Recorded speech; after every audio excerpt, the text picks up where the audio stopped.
Увидеть невидимое. В Чувашском институте культуры и искусств прошло необычное состязание. Студенты пробовали себя в роли тифлокомментаторов для незрячих зрителей.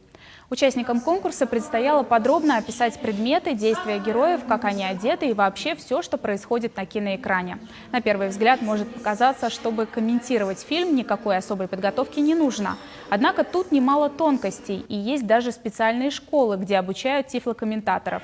Студенты к состязанию готовились самостоятельно, поэтому конкурсная комиссия, в которую вошли священнослужители и представители общества слепых, подробно разбирали каждое выступление и давали советы.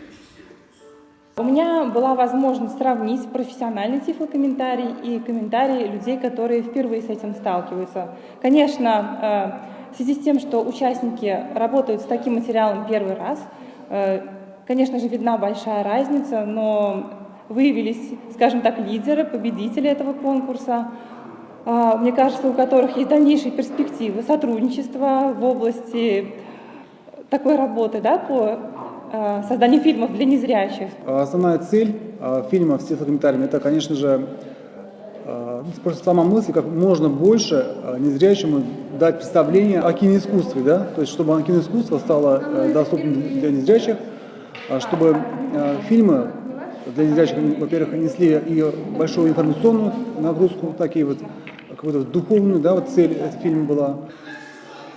Для конкурса выбрали документальный фильм «Помогите мне, я страшно богат». Он рассказывает о миллионере, золотопромышленнике и монахе Иннокентии Сибирякове. Победители конкурса в дальнейшем запишут свое тифлокомментирование. Организаторы надеются, что проект даст возможность расширить границы мира незрячих людей.